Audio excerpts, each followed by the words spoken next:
Hi guys! So, ngayon ay may kikwento ako sa inyo kasi may nangyari. Um, kahapon pagkagising ni Ate Malaya sa umaga, okay pa siya. And then, pumunta pa siya sa kindergarten. And then, pagka-uwi ni Mister, kasama si Malaya, wala naman kaming napansin kakaiba sa kanya. Nakipaglaro pa nga ako sa kanya. And then, kumain pa siya ng snack dito bago siya pumunta sa kapitbahay sa grandparents niya. Pumunta siya doon around 4, siguro mga 4:30 kasi nasa taas ako kasama si Bibitala. Si Mr. yung naghatid sa kanya sa kapitbahay. And then, 6:30 na siya nakabalik. Sinundo ni Mr. Pagbalik niya, ay ika-ika na siyang maglakad.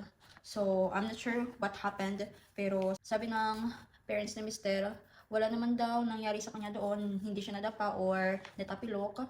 So, nabigla din sila and tinanong nila kami kung ika-ika na ba siya before siya pumunta sa kanila kasi hindi din sila aware kung ano ba talaga ang nangyari. Kahapon, nag-celebrate din kami ng 4 months ni Baby Tala. And as usual, si Ate Malaya, sobrang likot.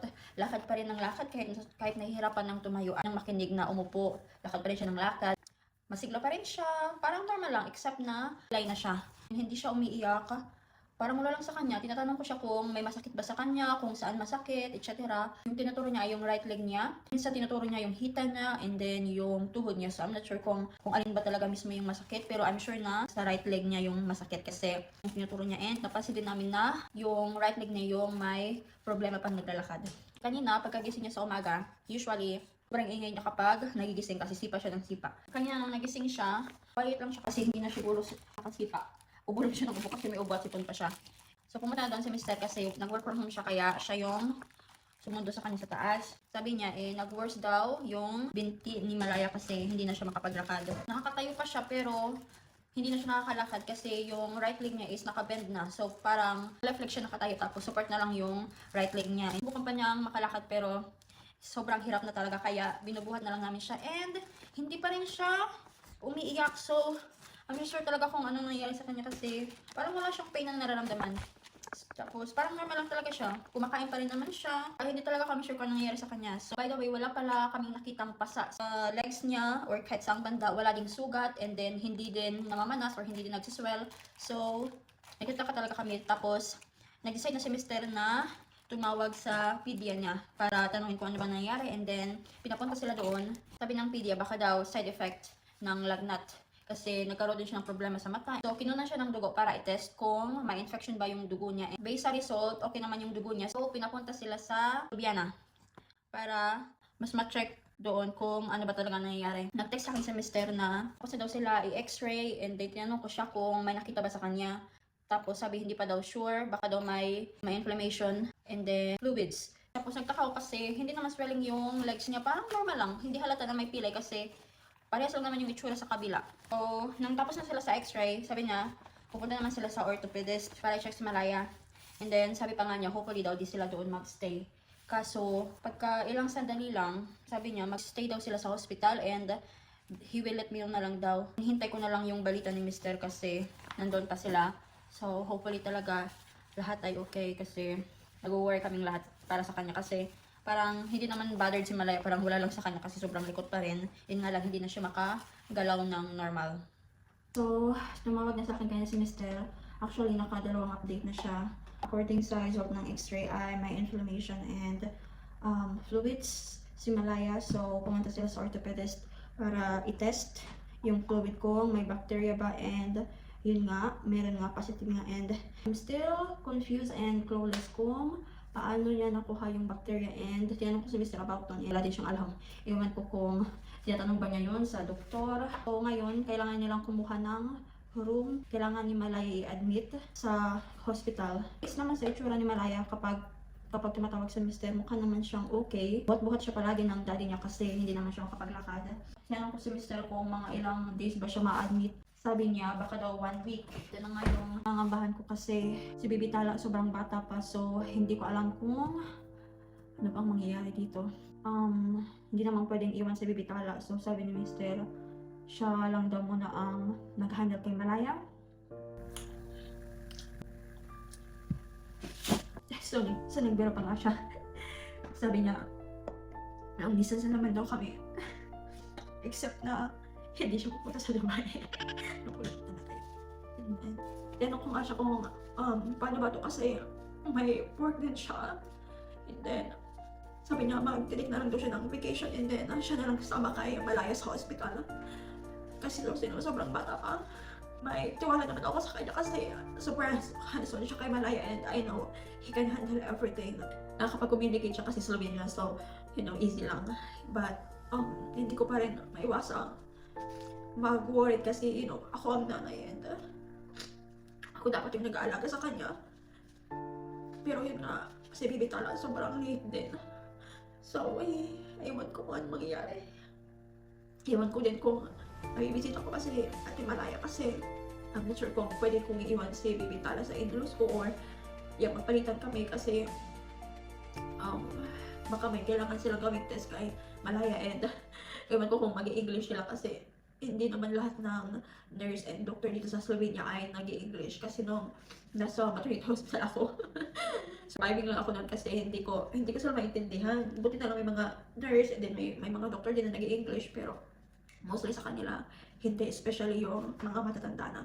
So, worried pa rin ako and I'm not sure kung ano ang mangyayari sa mga darating na araw kasi hindi ko din alam kung ano ba ang magiging schedule or ano ba ang dapat namin gawin. Kung doon ba si Miss Cel titira kasi hindi naman pwedeng iwan si Mariah mag-isa. And then, sa baby tala din, hindi ko din siya pwedeng iwan ng matagal. Kasi lumidedi pa siya. Iwan ko lang. Sinabi ko na kay Miss Cel na sabihin niya na lang sa akin kung ano yung mga kailangan nila doon para ihanda ko na lang. And then, yung father-in-law ko na lang ang magdadala sa kanila. So, ngayon, kailangan ko na lang ihanda yung laundry kasi naubusan na din yung damit sa Malaya. And then, yung bag na prepare ko para sa kanila, 3 diaper lang yata yung nilagay ko kasi akala ko uwi din sila. Pero yun nga, kailangan niyang magstay doon ng I'm not sure kung ilang days. So yun, handa ko muna lahat para mamaya pag tawag ulit ni Mr. ay okay na. So I just need to be strong and not to worry too much. Hi!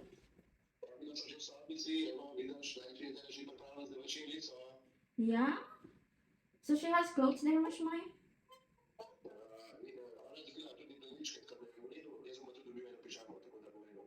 Oh, do you like pop with him? Yeah. How about for you? They have foods? They have foods for you. And okay. Laya, give me tala kiss. Give me tala. Give me tala kiss. Okay, love you. Bye-bye.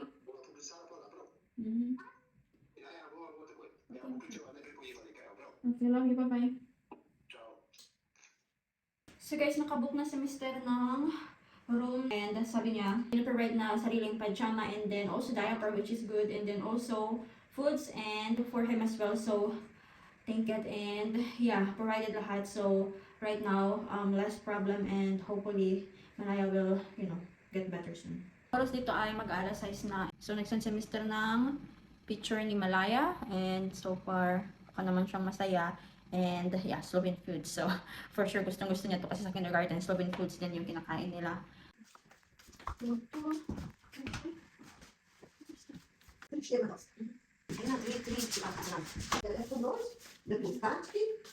Malaya crispy.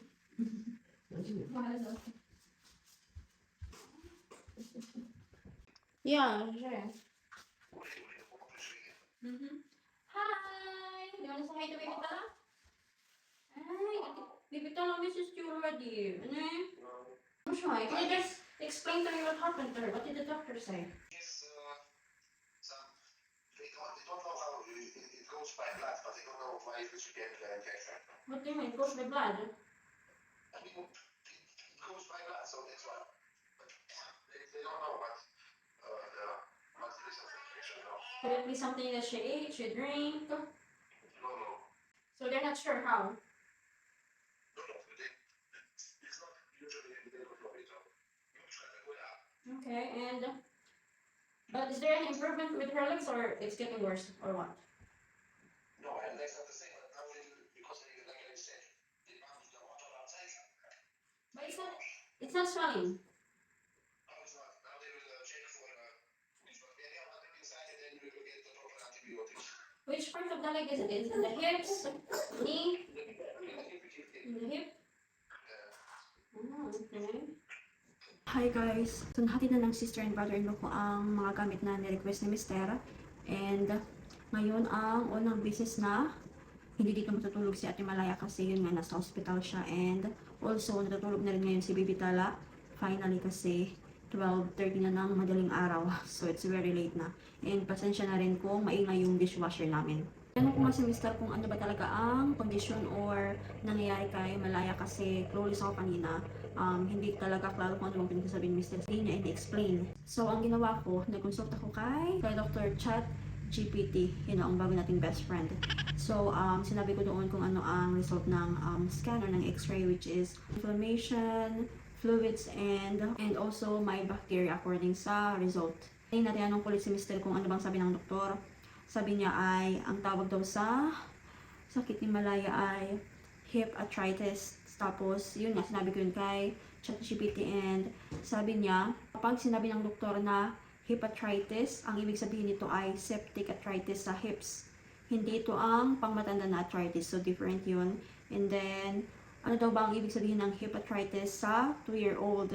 Sabi dito, ito ay infection sa kasukasuan ng balakang. So, sa balakang.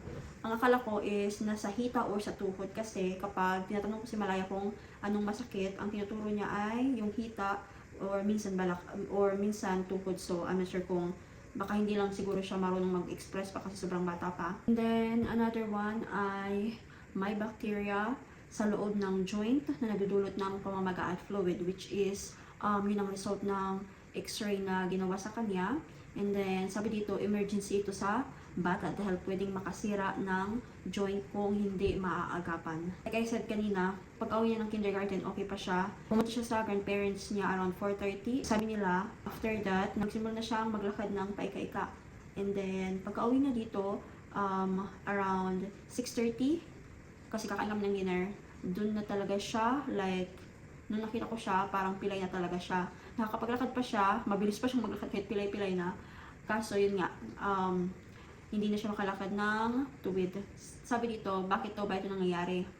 Ang rason ay karaniwan dahil sa bacteria na kumalat sa dugo matapos ang simpleng sipon or viral illness. I think pasok dito si Malaya kasi ilang araw na din siyang may ubo at sipon. I think maybe like more than a week na.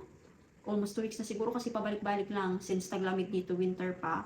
And also sa kindergarten, hawaan din sila. So, pabalik-balik. Sabi dito sa edad ni Malaya, madalas banayad ang simula. Walang lagnat, masigla pa, which is, yun nga, si Malaya. Parang walang sakit kasi may appetite naman siya, masigla siya kumilos, and yun. Sabi dito, kaya pilay ang unang senyales, which is, yeah, yun yung nakita namin. So, na-curious din ako kung kailan ba ito nagsimula, kaya tinanong ko si Dr. ChatGPT. And then, naalala ko na exactly 1 week ago, nakadakad kami sa labas kasi may araw. And then, habang pauwi kami, bigla si Malay nagsabi ng, ouch! Lychee, iha!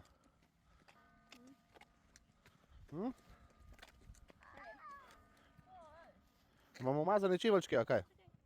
Panay tingin siya sa right foot niya. Sala ko nga nakaapak siya ng paku or matulis na bagay. Pero nung chinek ko yung sapatos niya, okay naman. And then, nakailang ouch ng ouch siya hanggang sa makauwi kami. Laiko. So, pagka kinabukasan, okay naman. Hindi na siya nagreklamo na masakit yung paa niya. Back to normal ulit siya. And then, sinabi ko yun kay ChatGPT. And then, sabi niya dito, possible daw na connected yun kasi consistent daw yung kwento ko sa kung paano nagsimula ang hip septic arthritis sa mga ka-age ni Malaya. Sabi dito, hindi daw ito biglaan ng isang araw, kundi paunti-unti sa loob ng ilang araw hanggang isang linggo. Parang sinabi ko kasi, roughly 1 week nang manotice ko yun, and ito naman si ChatGPT sinabi, isang linggo talaga. May ginawa siyang typical timeline na posibleng nangyari sa anak ko. Sabi dito, 7 days ago, sipon or viral infection, and then yung bacteria nag-enter sa bloodstream niya, walang sintomas kasi wala namang pinakita si Malaya. And then 6 to 5 days ago naman daw, baka daw dumapo yung bacteria sa hip joint ni Malaya. Very mild irritation pa lang. Ang symptoms or sign ay pagsabi niya ng ouch pero naglalakad pa rin. And then walang iyak, wala pang pilay. 4 to 2 days ago, dumarami na daw yung fluid and inflammation. Nagsimula na siyang paika-ika. But still masikla pa rin and no fever. And then 1 to 2 days ago, which is yung present, sapat na ang fluid para makita sa ultrasound and makuhanan ng joint fluid para makita ang bacteria. Sabi pa dito, bakit kahapon lang naging obvious? Sabi dito ni ChatGPT, ang hip joint daw ay malalim. Kailangan munang dumami ang fluid bago maapektuhan ng lakad. So, siguro yun ang nangyari. And then, ang mga toddlers daw ay magaling mag-compensate hanggang hindi na kaya. So, siguro mataas yung pain tolerance ng mga toddler. Pasan ko din yung Malaya, hindi siya talaga nagreklamo hanggat hindi niya kaya or talagang masakit. Sabi daw, kapag hindi daw naagapan ay posibleng apektuhan ang paglalakad niya in the future. No, nakikipag-chat nga ako kay Dr. ChatGPT. Medyo nag-worry nga ako sa mga sinasabi niya kasi sabi dito, sa edad na 2 years old, ang hip septic arthritis ay pwedeng mabilis na makasira ng joint within 24 to 48 hours, maka-apekto sa future walking at growth kung ma-delay ang gamutan. So like I said, around 4:30 namin siya pinapunta sa grandparents, not sure what time exactly nag-start. The next day, which is today, around 8, tumawag na si Mr. sa pedya ni Ate Malaya para nga tanungin kung anong problema and then pumunta sila doon. I think, naagapan naman namin. Good thing, Thursday ito nangyari kasi, yun nga, pagka Friday nakatawag kami sa pedya. Dito kasi guys, kapag linggo, walang pasok halos lahat except sa emergency. Walang consultation, walang visit sa hospital. Kaya nga, thank God pa rin kasi feeling ko naagapan naman namin. Hopefully, gumaling na si Ate Malaya and makalakad na ulit siya ng normal. Kasi mahilig pa naman siyang maglakad-lakad, tumakbo, and especially sumayaw. So, kaya hopefully, balik na siya sa dati. Mga pala guys, if ever may kilala kayong doktor or medical expert, you can mention them para mas ma-explain nila kung ano ba itong hip arthritis or septic arthritis. Baka sila yung mas makapagpaliwanag sa inyo. Pakiingat na rin sa babies ninyo kasi posible pa lang may ganitong mangyari. Kala natin simpleng sipon lang pero may nangyayari na pala sa katawan nila. So, mag-aantay na lang ako ng update ni Mr. kung ano bang sabihin ng doktor sa kanya and kung ma-improve naman ba si Malaya. But kanina nung tinanong ko siya, sabi niya ganun pa rin daw. Yeah, hopefully manubalik na siya sa dati and I'll just need to pray for it. So, I will update you sa next video namin. Bye for now.